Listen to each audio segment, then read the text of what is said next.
হে জগতবাসী, আজ আমি শামীম আলী চিশতি আপনাদের সামনে একটি আলোচনা নিয়ে আসলাম।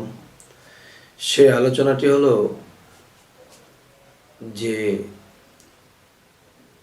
মূর্তিকে সেজদা করা আর আদমকে সেজদা করা কতটুকু তফাৎ। মূর্তিকে সেজদা করা হইতেছে, আবার আল্লাহ বলেছে সমস্ত ফেরেশতাদেরকে যে আমার আদমকে সেজদা করো। তাহলে মূর্তিকে সেজদা করা আদমকে সেজদা করা কতটুকু তফাৎ সেটা আপনারা বলবেন। আর এখানে কিছু গোরগাবট আছে, সেটা আমি বলার চেষ্টা করব। সেই বিষয়টি হলো যে সনাতন ধর্মে বা হিন্দু ধর্মে দেখা যায় তারা নিজের হাতে একটা মূর্তি বানাইলেন, রাধাকৃষ্ণের মূর্তি, না হয়তো কালীর মূর্তি, না হয়তো মহাদেবের মূর্তি। এটা বানানোর পরে দেখা যায় সেজদা করা হইতেছে। তো এখন কথা হলো যে এই যে তারা নিজের হাতে বানালো এবং সেজদা করলো, এটা একটা বিষয়। তো আমাদের মধ্যে যদি মুসলমান ধর্মে আসি, তাহলে ওই সেজদার সাথে আদম সেজদার মধ্যে পার্থক্য কতটুকু। যেমন আল্লাহ যখন সমস্ত ফেরেশতাদেরকে বলেছিল যে আমার আদমকে সেজদা করো, তখন সমস্ত আদমকে সেজদা করতে যখন বলা হয়েছে সকল ফেরেশতা সেজদা করলো, একজন সেজদা করেনি। একজনটাকে ইবলিস মুকরুম আবেদ, তিনি সেজদা করেননি। আচ্ছা, সেজদা না করাতে তিনি 9.5 লক্ষ বছর আল্লাহকে সেজদা করছে, আল্লাহর ইবাদত করেছে। এই 9.5 লক্ষ বছর ইবাদত আল্লাহ তাকে বরবাদ করে দিচ্ছেন। এবং দেখা যায় যে তাকে 3টা শক্তিও দিয়ে দিলেন। আচ্ছা, তো এখন যে বিষয়টি বলতে চাচ্ছি যে মূর্তিকে যারা সেজদা করতেছে নিজের হাতে বানিয়ে, তো এখন যারা মূর্তিটাকে বানিয়েছিল তারাই কিন্তু সেজদা করতেছে, কিন্তু মুকরুম কিন্তু নিজের হাতে আদম বানিয়েছিলেন, কিন্তু তিনি কিন্তু সেজদা করেননি। তো আমরা একটা কথা বলে থাকি যে হিন্দু শাস্ত্রের মধ্যে মূর্তি বানাইতেছে যারা নিজেরা মূর্তি বানাইলো এবং নিজেরাই তারা আবার সেজদা দিচ্ছে।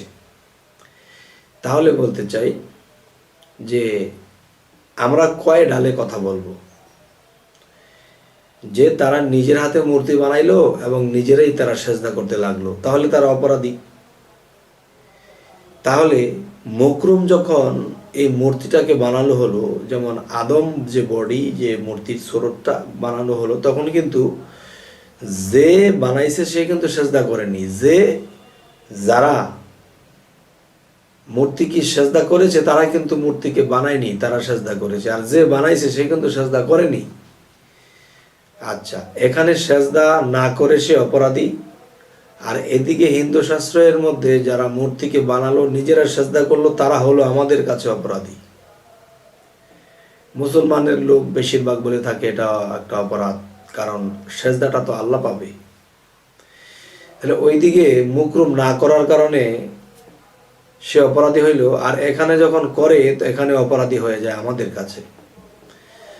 আচ্ছা, যাই হোক, আজকের মূলে যে আলোচনাটি, সে আলোচনাটি হলো যে আমরা দেখা যায়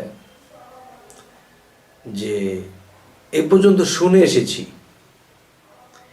যে আল্লাহ যে বলল আদমকে সেজদা করো, না করার কারণে অপরাধ হয়ে গেল মুকরুমের। তাহলে আল্লাহ বলেছে সে না করার কারণে অপরাধী হইল। এখন দেখা যায় যে যারা সেজদা করেছিল তারা অপরাধী নয়। তো এখন দেখা যায় যে সেই মূর্তিকে যারা বানালো, হিন্দু শাস্ত্রের লোকেরা ভক্তি করতেছে, সেজদা করতেছে, এদের অপরাধ কেন হবে? কারণ আদমকে যখন বানানো হইল মুকরুম ফেরেশতা, তখন আদমকে যখন আল্লাহ সেজদা করতে বলেছিল, তখন কি সেই আদম শুধু মূর্তিটাই ছিল, নাকি আদমটা লড়াচড়া করেছিল, তার ভিতরে প্রাণ দেওয়া ছিল? যদি আমাকে কেউ বলে যে সেটা শুধু মূর্তিই ছিল, তার মধ্যে প্রাণ ছিল না, তাহলে আমি বলবো প্রাণহীন একটা বস্তুকে যদি সেজদা করা হয়, তাহলে হিন্দু শাস্ত্রে এটা ভুল করছে না, তারা ঠিক আছে।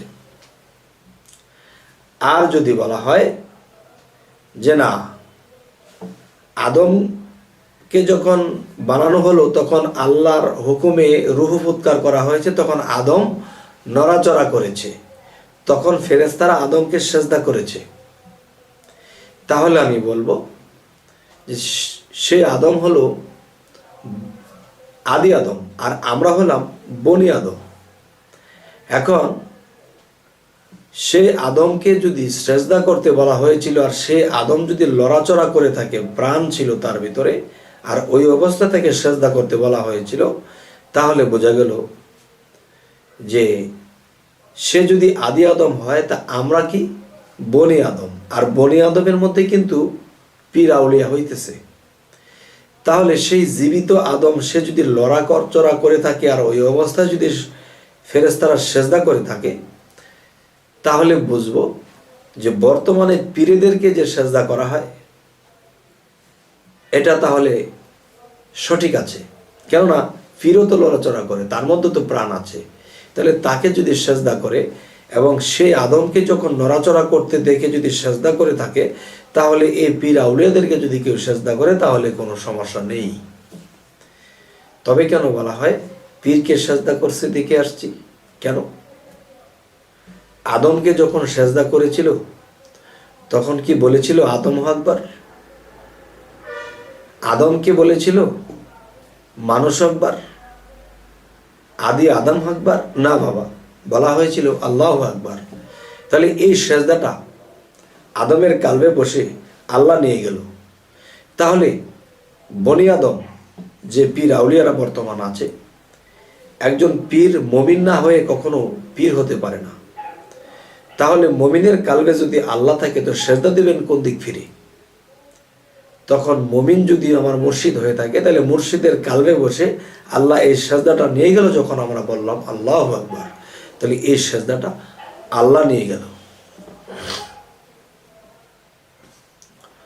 তবে হে জগতবাসী, আজকের যে আলোচনাটি কেন করা হলো, যারা সেজদা বিষয়টা নিয়ে অনেক তোরপাল করে এবং হিন্দু শাস্ত্রে দেখা যায় তারা মূর্তিকে বানালো, নিজেরা সেজদা করলো, এখানে তারা ব্যঙ্গ করে কথা বলে যে তারা যদি শুধু মূর্তিকে সেজদা করে থাকে, তাহলে তারা অপরাধী নয় যদি আদমকে সেজদা করে থাকে।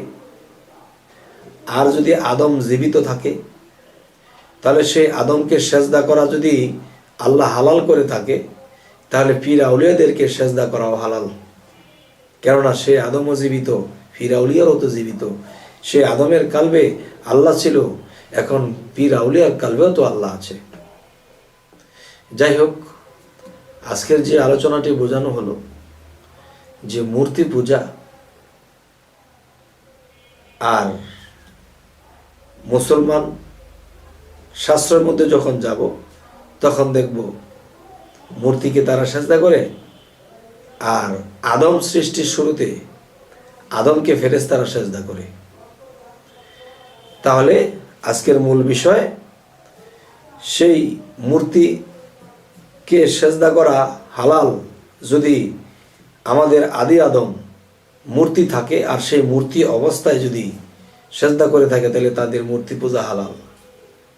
আর যদি সেই আদমকে জীবিত দেখা গেছে, নড়াচড়া করতে দেখা গেছে, কথা বলতে দেখা গেছে, এবং সেই আদমকে যখন আল্লাহ সেজদা করতে বলা হয়েছে, তাহলে সেই জীবিত আদমকে যদি সেজদা করা হালাল হয়ে থাকে, তাহলে এই পৃথিবীর পীর আউলিয়াদেরকে যে সেজদা করা হচ্ছে, এটাও হালাল।